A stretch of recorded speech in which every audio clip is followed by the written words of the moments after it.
Hey there, and welcome to Crazy Pepper, the channel where drama sizzles and revenge burns hotter than ever. If you love jaw dropping twists, bold characters, and stories that keep you guessing till the end, you're in the right place. Subscribe and dive into gripping tales of betrayal, karma, and ultimate payback. Get ready for unforgettable moments and satisfying endings, only on Crazy Pepper. Hit that bell and let the drama begin. Marriage is like engineering, I told my reflection as I shaved that Tuesday morning. One miscalculation and the whole structure collapses. I had no idea how prophetic those words would prove to be. My name is Ray Burnham, and I'm a structural engineer who spent 15 years believing my biggest challenge was calculating load-bearing capacities for Cleveland's aging infrastructure. Turns out I should have been calculating my wife's capacity for deception instead. Elise was already downstairs, her blonde hair pulled into that severe bun she wore to intimidate opposing counsel. At 36, she was a partner at Morrison, Calloway and Associates, the kind of law firm that charged $500 to sneeze in their direction. She looked up from her phone with that practiced smile that never quite reached her eyes. "Ray, don't forget we have the IVF appointment today at 3, she said, not looking up from whatever urgent legal matter demanded her attention at 7 in the morning. "Right, the baby factory," I replied, pouring coffee into my thermos. "Should I bring my hard hat? Safety first when we're manufacturing the next generation." She didn't laugh. Elise never laughed at my jokes anymore. "This is serious, Ray. Dr. Yates said timing is everything with this procedure." "Timing," I repeated, grabbing my keys. "Like how you timed telling me about this appointment exactly 12 hours before it happens. I told you last week." "No, you told your phone last week. I just happened to be in the room." The drive to Kellerman Engineering gave me 43 minutes to think about how we'd reached this point. 2 years of trying to conceive naturally, followed by 6 months of fertility testing that revealed nothing wrong with either of us. Then Elise's sudden obsession with the Riverside Fertility Clinic, the most expensive option in a 50-mile radius. "We need the best," she'd insisted. "This baby deserves every advantage." At the time, I'd assumed she meant medical advantages. Looking back, I should have asked what other advantages she had in mind. My phone buzzed as I pulled into the parking lot. Pete Kowalski, my neighbor and the closest thing I had to a best friend, had sent his usual morning wisdom. "Coffee's ready if you want to complain about your wife before work." Pete was a retired Cleveland PD detective who'd moved next door 3 years ago. His wife had died of cancer, and he'd downsized to a small ranch house with a garage full of power tools and an endless supply of dark humor. We'd bonded over our shared appreciation for honest work and dishonest politicians. I texted back, "Can't. Scheduled to provide genetic material for science today." His response came immediately. "TMI, brother, but good luck with your contribution to humanity." The morning flew by in a blur of foundation stress calculations and permit applications. Around noon, my boss, Mr. Kellerman, stopped by my desk with a cup of coffee and his usual concerned expression. "You look like hell, Burnham. Everything okay at home?" Frank Kellerman was 62 years old and had been married to the same woman for 38 years. He had the kind of marriage I'd thought Elise and I would have, built on mutual respect and shared goals rather than legal briefs and fertility schedules. "Just the usual domestic engineering challenges," I said. "Nothing that can't be solved with proper planning and execution." "That's what I like to hear. Speaking of execution, the Morrison project needs those revised calculations by Friday. Can you handle it?" "Morrison, Calloway and Associates." My wife's firm was renovating their offices, and somehow I'd ended up as the structural engineer on the project. The irony wasn't lost on me. I was literally supporting the building where Elise spent more time than she did at home. "No problem, Frank. I'll have them ready." At 2:30, I left the office and drove to Riverside Fertility Clinic. The building was all glass and steel, designed to look like the future of medicine. Inside, everything was white and sterile, with abstract art that probably cost more than my annual salary. Elise was already there, filling out paperwork with the intensity she usually reserved for depositions. She looked up when I approached, and for a moment, I saw something in her expression I couldn't identify. Nervousness? Guilt? It was gone before I could analyze it. "You're late," she said. "I'm exactly on time. You're early, which isn't the same thing." Dr. Yates appeared with his practiced smile and expensive suit. He was the kind of doctor who looked like he'd never seen the inside of a public hospital, all gleaming teeth and confident handshakes. "Mr. and Mrs. Burnham, ready for the next step in your journey?" "Journey? as if conception was a vacation cruise instead of a clinical procedure involving plastic cups and magazines from the Clinton administration. The appointment proceeded with clinical efficiency. Dr. Yates explained the process while Elise nodded along like she was memorizing every word. When it came time for my contribution, I was directed to a small room with a locked door and a selection of reading material that made me question humanity's priorities. 20 minutes later, I emerged with a small container that represented my genetic legacy, sealed and labeled with my name and date of birth. A nurse took it with the kind of professional detachment usually reserved for handling evidence at crime scenes. "We'll process this immediately," she said. "Mrs. Burnham, you can come back for the procedure tomorrow morning." As we walked to our cars, Elise seemed unusually quiet. She kept checking her phone, typing messages with the rapid-fire intensity that meant someone at the firm needed her attention. "Everything okay?" I asked. "Fine, just work stuff.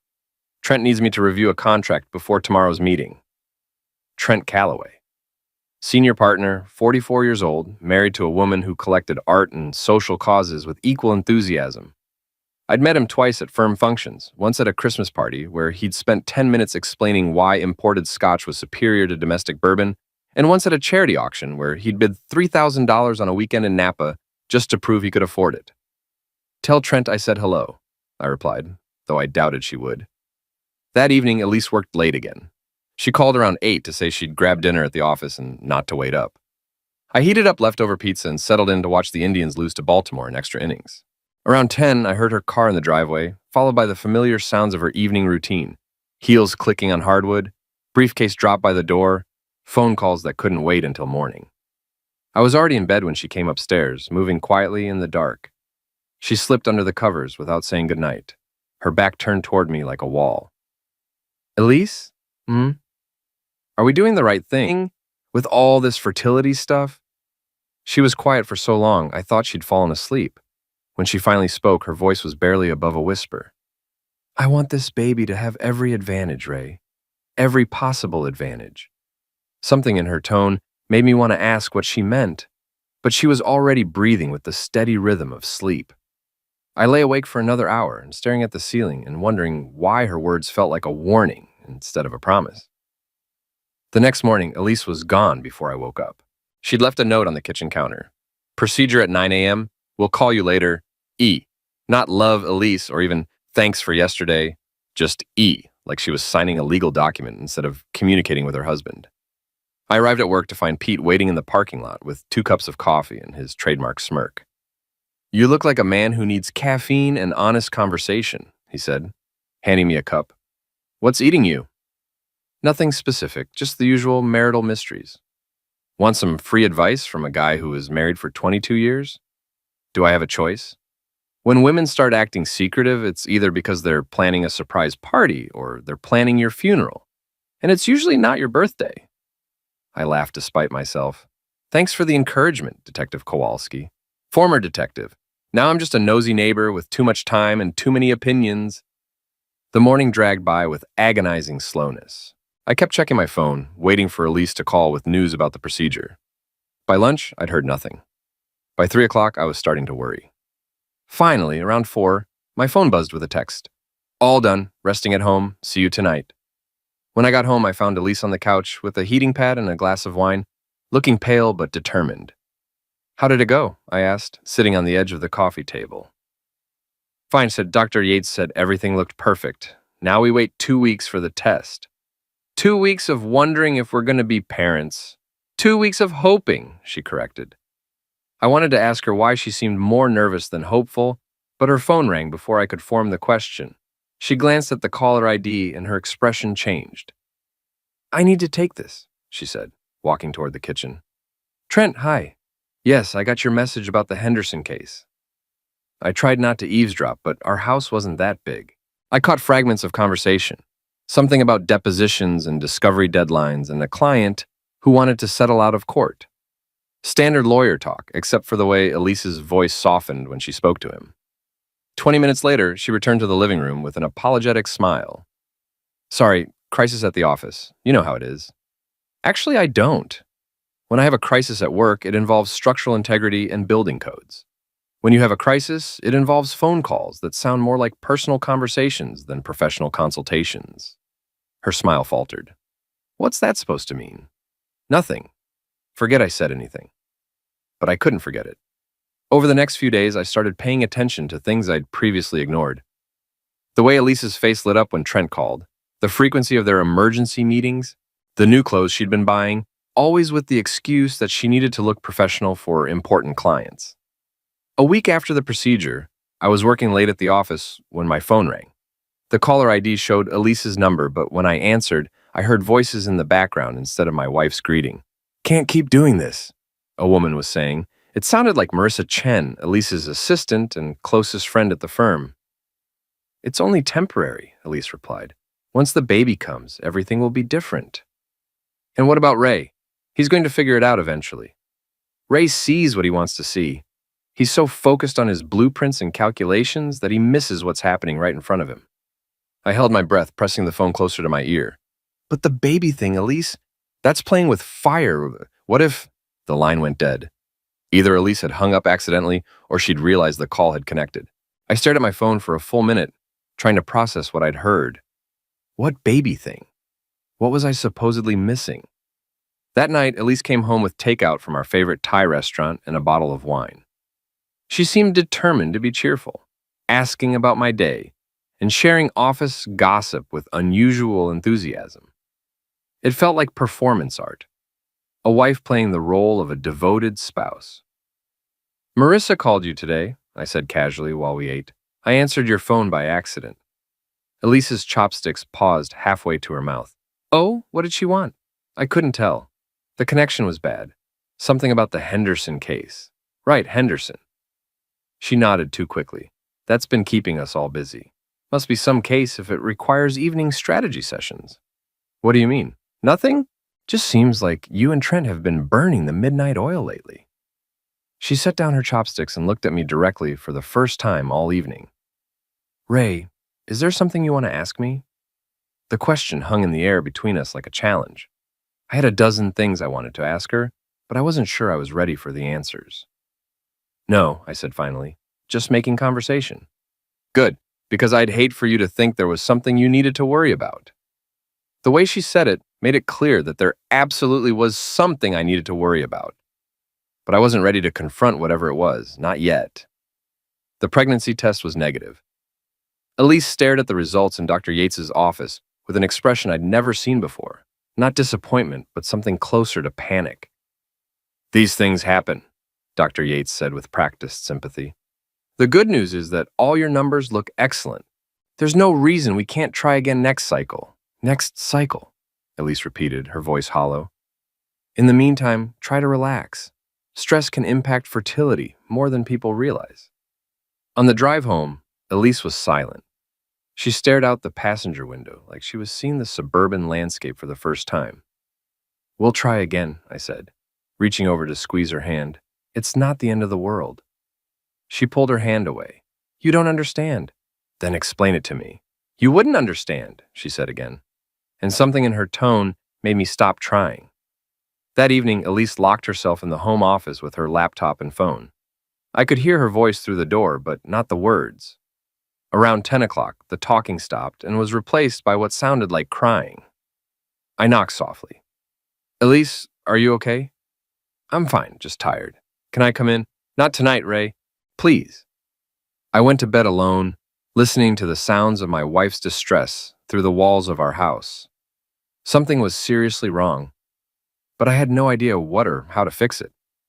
The next morning, Elise was gone again. Her note was even shorter this time. "Early meeting, talk tonight." I was drinking coffee and trying to make sense of the morning news when Pete knocked on the back door. "You look like hell," he said, inviting himself in. "What's going on?" "Fertility stuff. It's complicated." "Everything's complicated when lawyers are involved?" "Want some unsolicited advice?" "Not really, but I'm sure you're going to give it anyway." When my partner Tony was going through his divorce, he hired a private investigator. Guy named Marcus Delano. Real professional, very discreet. If you ever need someone to check facts instead of assumptions, I could give you his number. "I don't need a private investigator, Pete. I need my wife to start acting like my wife instead of a stranger who shares my address." Sometimes those are the same thing. I spent the day trying to focus on work, but my mind kept wandering. Around 3 o'clock, I decided to surprise Elise with lunch from her favorite deli. Morrison, Calloway and Associates occupied the top 3 floors of a downtown building I'd helped design 5 years earlier. The elevator to the executive floor required a key card, but the security guard recognized me from previous visits. "Mrs. Burnham's in the conference room," he said. "Big meeting with the senior partners." I walked down the familiar hallway toward Elise's office, carrying a bag that contained her favorite sandwich and what I hoped would be a peace offering. The conference room door was closed, but I could see through the glass partition. Elise was there, along with 3 other lawyers I recognized from firm functions, and Trent Calloway was sitting close enough to her that their shoulders were touching. As I watched, Trent leaned over to whisper something in her ear. Elise smiled. Not the practiced, professional smile I'd grown accustomed to, but the genuine, radiant smile I remembered from our early dating days. Then Trent's hand moved to rest on her knee, and she didn't pull away. I stood in that hallway for exactly 30 seconds, watching my wife interact with another man in a way she hadn't interacted with me in months. Then I turned around and walked back to the elevator, still carrying her sandwich. That evening, I was waiting in the living room when Elise came home. She looked surprised to see me there, as if she'd expected the house to be empty. "We need to talk," I said. "I know about this morning and the test results, about Trent." She froze in the doorway, her briefcase still in her hand. "What about Trent?" "I brought you lunch today. Saw you in the conference room." "Ray, whatever you think you saw, I saw my wife letting another man touch her like they were intimate. I saw her smile at him like she used to smile at me. I saw enough." Elise set down her briefcase and walked to the couch, but she didn't sit down. She stood there like she was preparing to flee. "It's not what you think," she said. "Then tell me what it is. It's complicated. Everything's complicated with you lately. Try simple. Are you sleeping with Trent Calloway?" The question hung in the air for a long moment. I watched my wife's face cycle through expressions: surprise, denial, calculation, and finally something that looked like relief. "Yes," she said quietly. I'd been expecting the answer, but hearing it still felt like a physical blow. "How long?" "6 months. Since we started the fertility treatments." "Ray, answer the question." "Yes, since we started the treatments." I stood up and walked to the window, looking out at our suburban street where everything appeared normal and peaceful. Pete was in his driveway, working on his motorcycle. The Hendersons were walking their dog. Life was continuing as if my world hadn't just collapsed. "Why?" I asked without turning around. "I don't know. It just happened." That's not an answer. We were working late on a case. We started talking and one thing led to another. I don't want the romance novel version. I want the truth. Elise was quiet for so long that I finally turned around. She was sitting on the couch now, her hands folded in her lap like a child waiting to be punished. "He makes me feel important," she said. "Like I matter. And I don't. You make me feel safe, secure. But Trent makes me feel alive." "Safe and secure," I repeated. "Like a good insurance policy." "That's not what I meant." "That's exactly what you meant." I walked back to the couch and sat down across from her. "The fertility treatments. Was any of that real?" "Of course it was real. I want a baby, Ray. I want our baby." Something in her emphasis on the word "our" made me pause. "Whose baby, Elise?" "What do you mean?" "You said you want our baby, but you've been sleeping with Trent for 6 months. So whose baby did you really want?" Her face went pale. "Ray, I would never..." "Never what? Never cheat on your husband? Because we've already established that you would and did, so what else would you never do? I would never try to pass off another man's child as yours.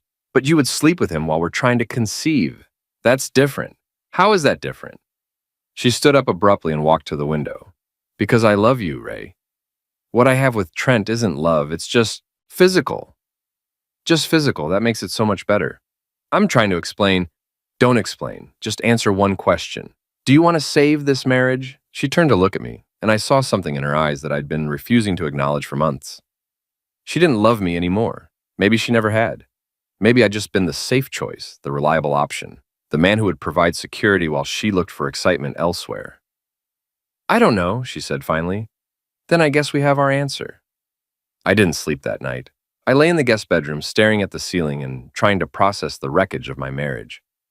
Around 3 in the morning, I heard Elise on the phone in the kitchen, her voice low and urgent. I crept to the top of the stairs and listened. Told him about us, she was saying. No, not everything, just that we're involved.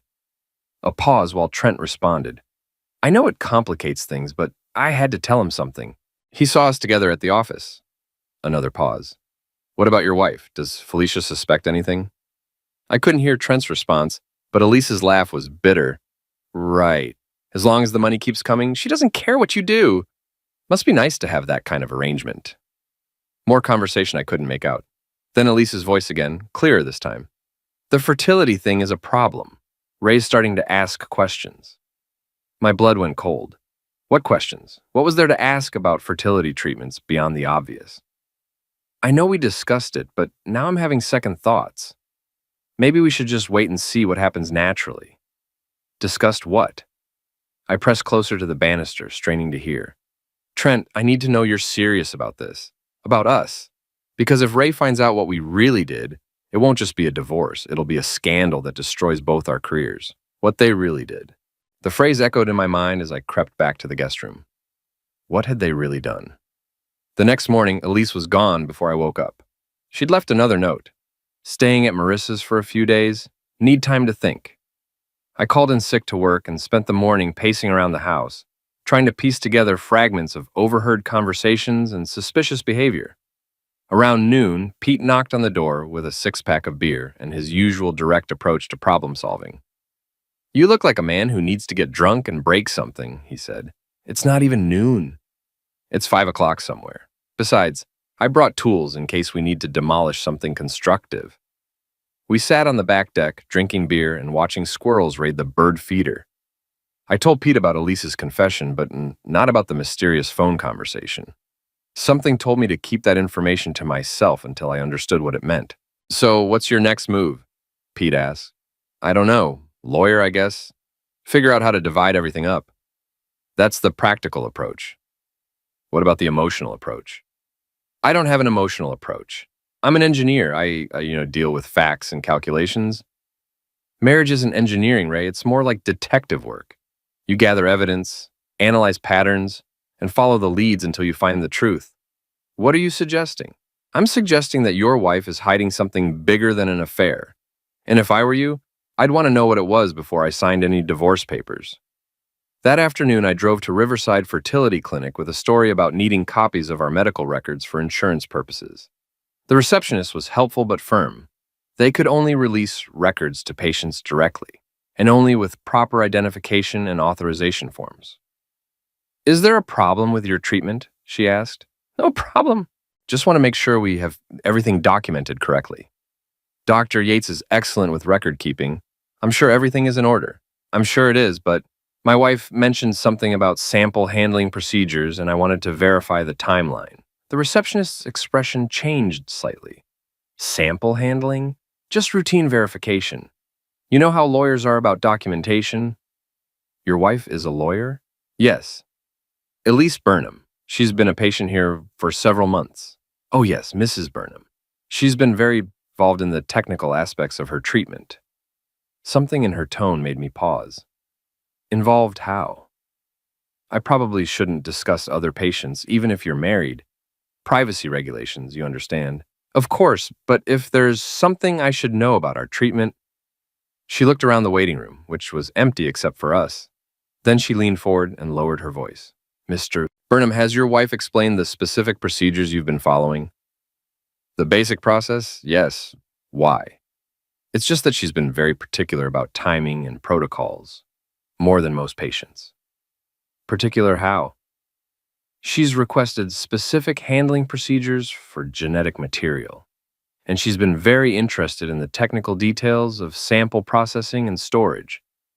A cold feeling was spreading through my chest. What kind of technical details? I really shouldn't say more, but if you have questions about your treatment, you should probably discuss them with Dr. Yates directly. I made an appointment for the following day, then drove home with my mind racing. Elise had been interested in sample processing and storage. She'd been particular about timing and protocols. And according to her phone conversation with Trent, they'd discussed something related to the fertility treatments that could destroy both their careers if discovered. That evening, I called Marissa's apartment. Elise answered on the third ring. Ray, is everything okay? I went to the clinic today. Silence. Elise, are you there? Why did you go to the clinic? To get copies of our medical records. The receptionist mentioned that you've been very involved in the technical aspects of our treatment. What does that mean? It means I ask questions. I want to understand what we're paying for. What kind of questions? Medical questions, procedural questions.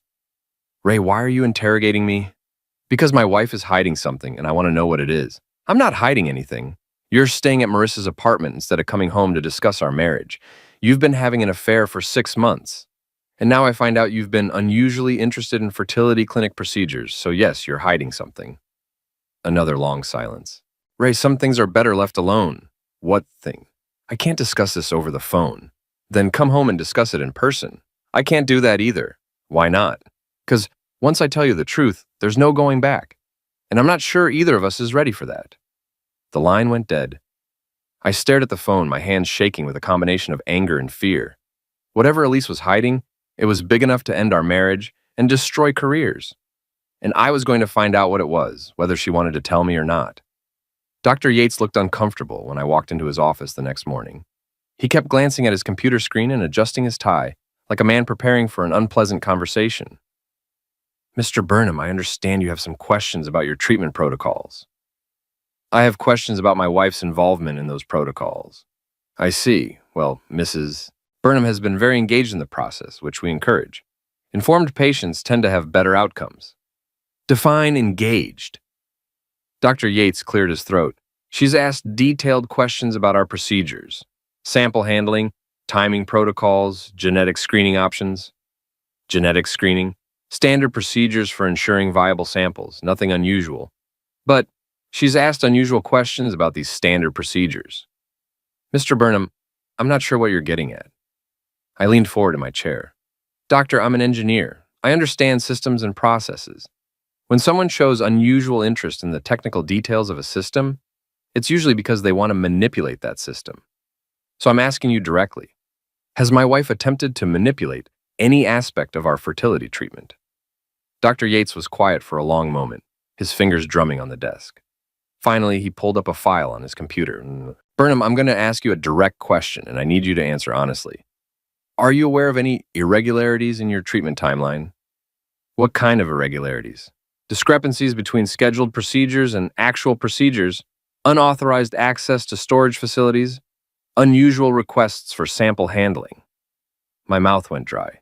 No, should I be? Dr. Yates turned his computer screen toward me. This is your treatment file. According to our records, you provided a sample on Tuesday, October 15th.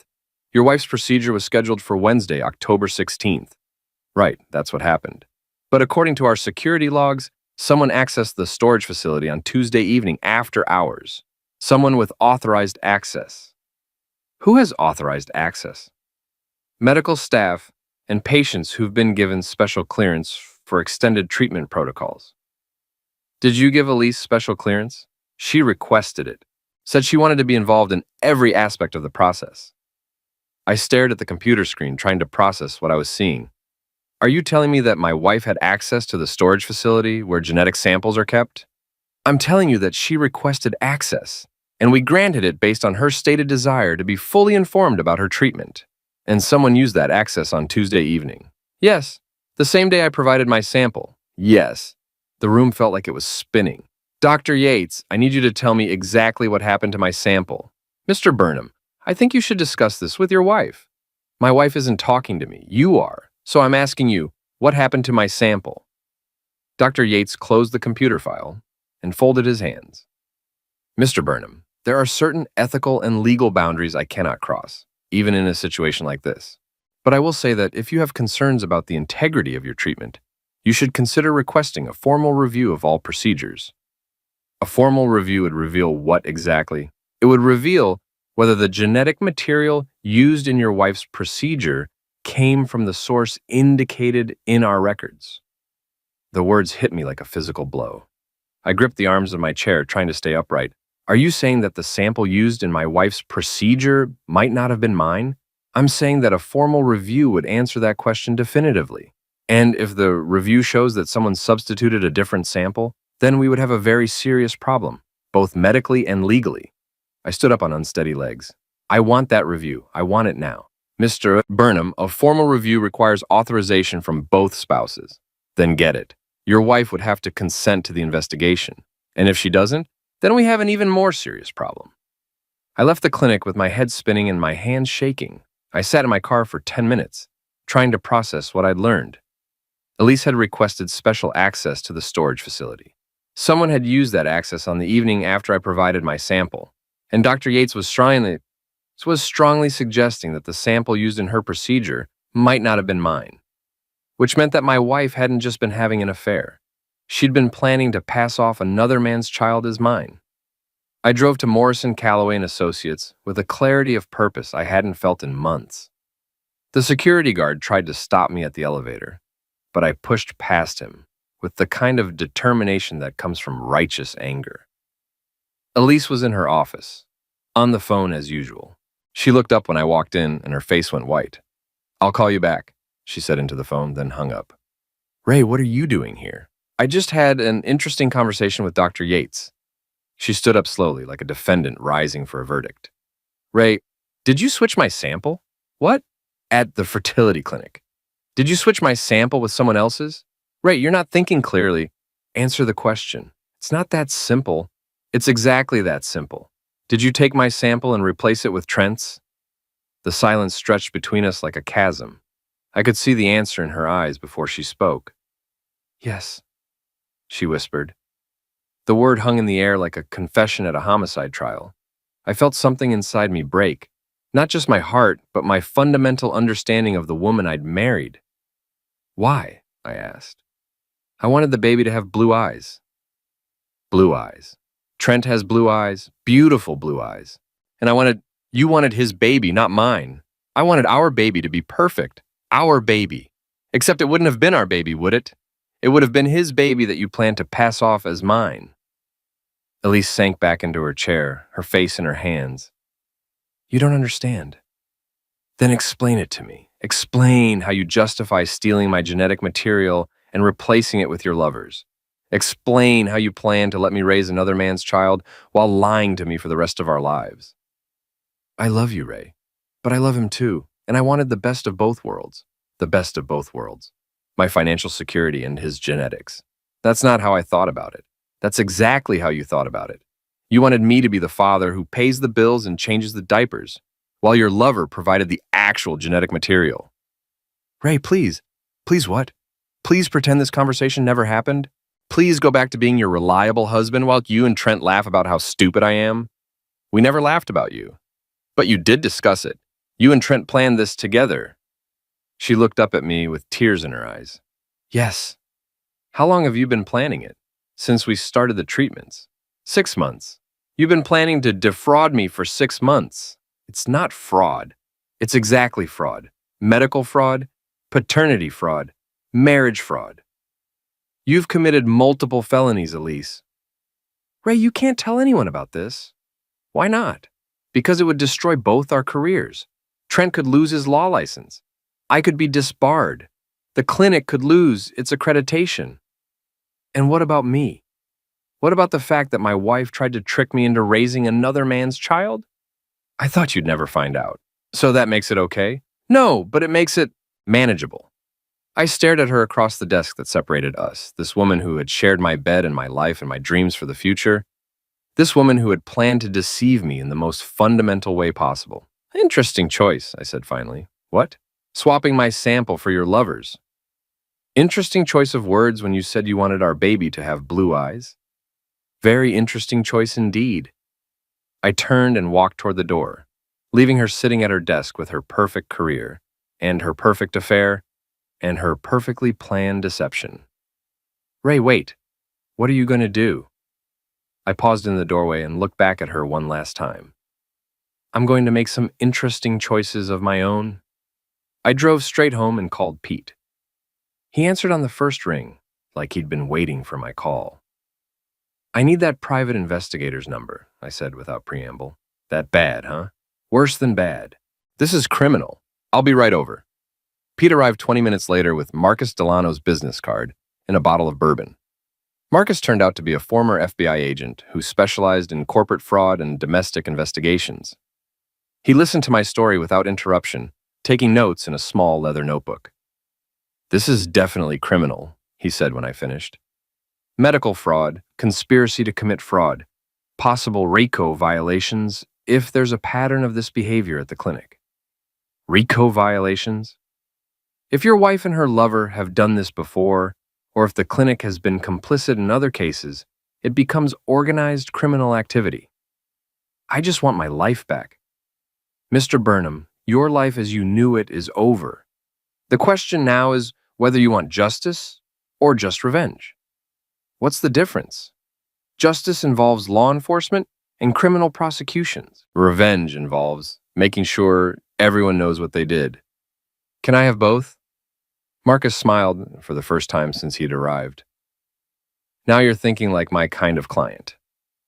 The first step was documenting everything.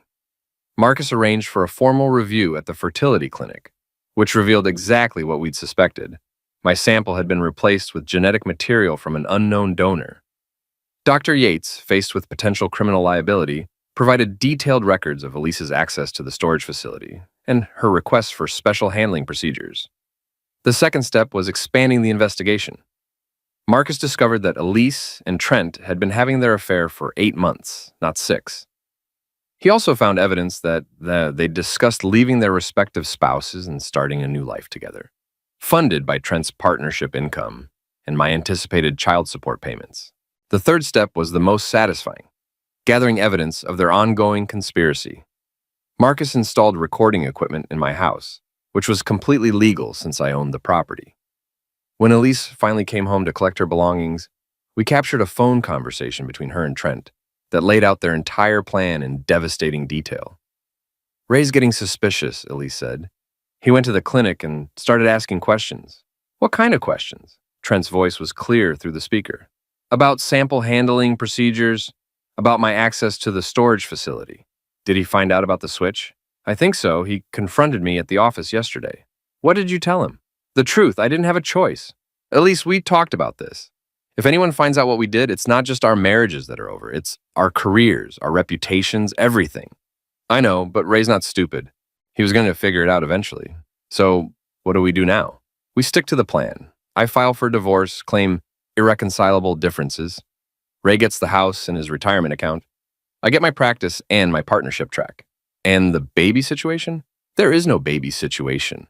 The procedure didn't work, remember? As far as anyone knows, we just tried fertility treatments and they failed." "But Ray knows about the sample switch." "Ray knows, but he can't prove anything. It's his word against ours." "What about the clinic records?" "Dr. Yates won't say anything. He's too worried about liability." "You're sure about that?" "I'm sure. Ray might suspect what we did, but he'll never be able to prove it." Marcus and I looked at each other across my kitchen table. We had everything we needed. The fourth step was my personal favorite, the public revelation. Morrison, Calloway & Associates was hosting their annual charity gala the following weekend. 500 of Cleveland's legal and business elite would be in attendance, including Trent's wife Felicia and most of the city's prominent attorneys. Marcus and I spent 3 days preparing a presentation that would make PowerPoint history. The gala was held at the Cleveland Museum of Art, in a ballroom that cost more to rent than most people made in a year. I arrived in my best suit, carrying a leather portfolio and the kind of confidence that comes from holding nuclear weapons. Elise saw me from across the room and froze. She was wearing a black dress that probably cost more than my monthly mortgage payment, standing next to Trent like they were already a couple, which I suppose they were. I waited until the formal program began. Trent was scheduled to give a speech about the firm's commitment to ethical legal practice. The irony was so perfect it felt like divine intervention. As Trent approached the podium, I walked to the audio-visual booth and handed the technician a flash drive. "Mr. Calloway asked me to update his presentation." "Cheers," I said. "Last-minute changes." The technician, who probably made minimum wage and didn't care about law firm politics, plugged in my drive without question. Trent began his speech about ethics and integrity while the screen behind him displayed his words in elegant script. Then, exactly 3 minutes into his presentation, the screen changed, Medical fraud at Riverside Fertility Clinic appeared in bold letters, followed by a detailed timeline of Elise and Trent's conspiracy. Bank records showing Trent's payments for Elise's fertility treatments. Phone records documenting their affair. And finally, the audio recording of their conversation about the sample switch and their plan to deceive me. The ballroom fell silent as Trent's voice filled the room. If anyone finds out what we did, it's not just our marriages that are over, it's our careers, our reputations, everything. I watched from the back of the room as 500 people listened to two respected attorneys discuss their conspiracy to commit medical fraud. I watched Trent's face turn white as he realized what was happening. I watched Elise push through the crowd toward the exit, only to find Pete blocking her path with his ex-cop authority and a satisfied smile. But the moment I'll remember forever was when Felicia Calloway stood up at the head table and began to applaud. Slowly, deliberately, with the kind of appreciation that comes from finally understanding why your husband has been working so many late nights. The applause spread through the room like wildfire. 500 people giving a standing ovation to the public destruction of two careers built on deception and fraud. Trent tried to leave the podium, but I had one more surprise for him. As he stepped down, I triggered a remote device that Pete had helped me install earlier. The fire sprinkler system activated directly above the head table, drenching Trent in cold water and blue food coloring. "Blue eyes," I called out as he stood there dripping. "You wanted the baby to have blue eyes, now you can have blue everything." The crowd erupted in laughter and applause. Someone started chanting, blue eyes," and soon the entire ballroom had joined in. Security arrived to escort me out, but it was too late. The damage was done. By the time I reached the parking lot, videos of Trent's blue-dyed humiliation were already spreading across social media. Marcus was waiting by my car with a bottle of champagne and the biggest smile I'd ever seen. "How does it feel?" he asked. "Like justice," I said, with a sight of very satisfying revenge. The story broke in the Cleveland Plain Dealer the next morning. Prominent attorneys accused of fertility fraud. By noon, it was trending on social media. By evening, it had made national news.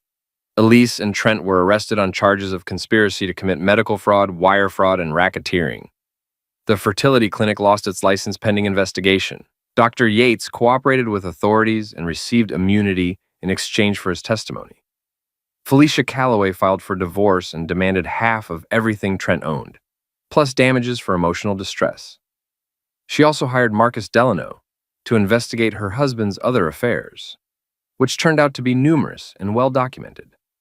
Elise's law license was suspended pending the outcome of her criminal trial. Morrison, Calloway, and Associates fired both partners and launched an internal investigation to determine if any other clients had been affected by their criminal behavior. As for me, I became something of a local celebrity. The story of the engineer who exposed his wife's fertility fraud captured the public imagination in a way that surprised everyone, including me. I received interview requests from talk shows and book publishers, marriage proposals from strangers, and job offers from engineering firms across the country. Pete suggested I write a book about the experience. "Call it Blue-Eyed Justice," he said, "or maybe How to Destroy Your Wife's Career in 10 Easy Steps." "I didn't destroy her career," I corrected. "She destroyed her own career. I just made sure everyone found out about it." Even better, How to Make Sure Everyone Finds Out About Your Wife's Career Destruction. That's a terrible title. Yeah, but it's accurate. 6 months later, I was sitting on my back deck with a beer and the morning paper when my phone rang. The caller ID showed Elise's number, which surprised me since she was supposed to be in federal prison. "Ray?" Her voice was small and uncertain, nothing like the confident attorney I'd married. "Elise, I thought you were in custody. I'm out on bail pending appeal. My lawyer thinks we might be able to get the charges reduced. Congratulations. Ray, I need to ask you something. Ask away. Do you think you'll ever be able to forgive me?" I looked out at my yard, where Pete was teaching his grandson how to use a socket wrench. The kid was maybe 8 years old, all serious concentration and careful movements. In a few years, he'd be old enough to understand that sometimes adults make choices that hurt the people they're supposed to love. "Elise, forgiveness isn't really the issue here." "What do you mean?" "I mean that what you did wasn't just a mistake or a moment of weakness. You planned to deceive me for the rest of our lives. You were willing to let me raise another man's child while believing it was mine. That's not something you forgive. It's something you learn from." "What did you learn?" I learned that trust, once broken, can't be repaired. I learned that some betrayals are too fundamental to overcome. And I learned that sometimes the person you think you know best is actually a complete stranger. Ray. But mostly, I learned that I'm stronger than I thought I was, and smarter and more capable of taking care of myself than I ever imagined. So that's it? We're done? Elise, we were done the moment you decided that your wants were more important than my rights. Everything that happened after that was just cleanup. I hung up the phone and finished my beer. Pete's grandson had successfully removed a bolt from the motorcycle engine and was holding it up like a trophy. Pete ruffled the kid's hair and said something that made him laugh. That evening, I called Marcus to check on the status of various legal proceedings. Trent had been sentenced to 18 months in federal prison and ordered to pay restitution to the fertility clinic. His law license had been permanently revoked. Felicia had received a settlement that included their house, his retirement accounts, and his collection of expensive scotch. What about Elise? I asked. Plea bargain. 6 months in minimum security, 2 years probation, restitution to you and the clinic. Her law license is gone permanently. And the clinic? Dr. Yates is cooperating fully. They'll probably get their license back after implementing new security protocols. Good for them. Ray, there's something else. The FBI found evidence that Elise and Trent weren't the only ones running this kind of scam. Apparently, there's a whole network of people using fertility clinics to commit paternity fraud. How big a network? Big enough to make you a hero to a lot of men who didn't know they were sufferers. I'm not a hero, Marcus. I'm just a guy who got tired of being lied to. Sometimes that's the same thing. After I hung up, I sat on my deck and watched the sun set over suburban Cleveland. Tomorrow, I had a date with a woman named Sarah, who worked at the library and thought engineers were interesting. She had brown eyes and a laugh that reminded me why I used to believe in honest relationships. Pete knocked on the back door around 9 o'clock, carrying 2 beers and his usual wisdom. You know what the best part of this whole thing is? He said, settling into the chair next to mine. What's that? You didn't just get revenge on your wife. You got revenge on everyone like your wife. Every cheating spouse who thinks they're smarter than their partner. Every person who thinks they can get away with fraud because their sufferer will never figure it out. I just wanted my life back. You got that too, but you also got something better. What's better than getting your life back? Getting a better life. A life where you know exactly who you are and what you're capable of. A life where you don't have to wonder if the person sleeping next to you is planning to betray you. A life where I can trust my own judgment. Exactly. We sat in comfortable silence, drinking beer and watching the stars appear over our quiet suburban neighborhood. Somewhere across town, my ex-wife was probably meeting with lawyers and preparing for prison. Somewhere else, her former lover was learning how to make license plates or whatever they did in minimum security federal facilities. But I was here, on my own deck, planning a second date with a woman who thought honesty was more attractive than blue eyes. Pete, I said finally. Yeah, thanks for the advice about the private investigator. Thanks for letting me help destroy your wife's career. It was the most fun I've had since I retired. You're a sick man, Pete Kowalski. Yeah, but I'm a sick man who knows how to wire a sprinkler system to a remote trigger. We laughed until the neighbors complained about the noise. Then we laughed some more. 1 year later, I was standing in the same fertility clinic where my marriage had ended, but this time I was there as an expert witness in a federal fraud case. The FBI had uncovered a network of fertility fraud that stretched across 12 states and involved dozens of clinics. Dr. Yates, now working as a consultant for the Justice Department, met me in the lobby. Mr. Burnham, thank you for testifying today. Your case was the key that unlocked this entire investigation. Happy to help. How many sufferers have you identified?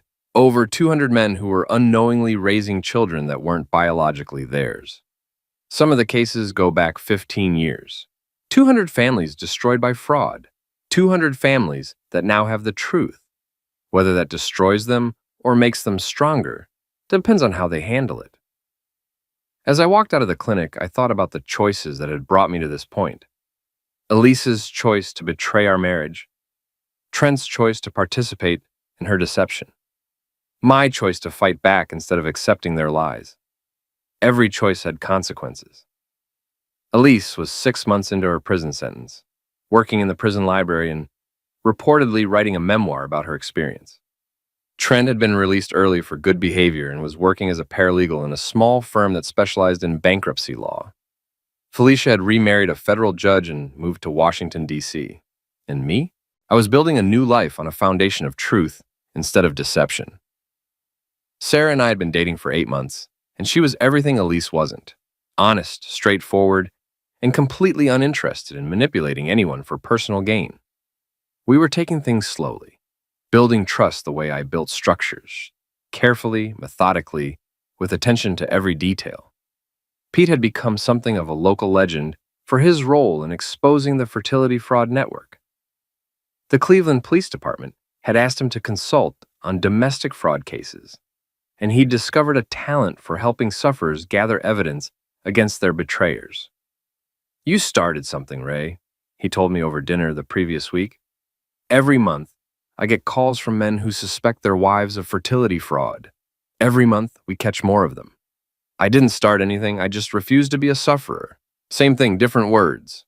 As I drove home from the courthouse, my phone rang.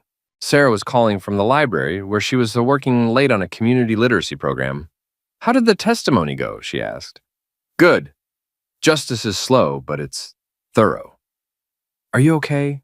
I know testifying about all that stuff brings back difficult memories." "I'm fine. Better than fine, actually.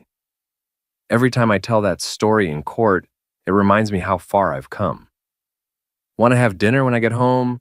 I picked up ingredients for your favorite pasta." "I'd love that." "Sarah?" "Yeah. I love you. I love you too, Ray. See you at home." I hung up the phone and smiled. Home, a simple word that meant everything when it was built on the right foundation. That evening, as Sarah and I cooked dinner together in the kitchen of the house I'd once shared with Elise, I thought about the difference between the life I'd lost and the life I'd gained. The old life had been built on assumptions and unexamined trust. The new life was built on verified facts and earned confidence. "What are you thinking about?" Sarah asked, stirring the pasta sauce. "Engineering principles," I said, and how the strongest structures are built on solid foundations. "And what makes a foundation solid?" "Truth, honesty, materials that can withstand stress testing." "Are you comparing our relationship to a building project?" "I'm comparing our relationship to good engineering. Which is the highest compliment I can give?" She laughed and kissed me, tasting like tomatoes and garlic and the promise of a future built on solid ground.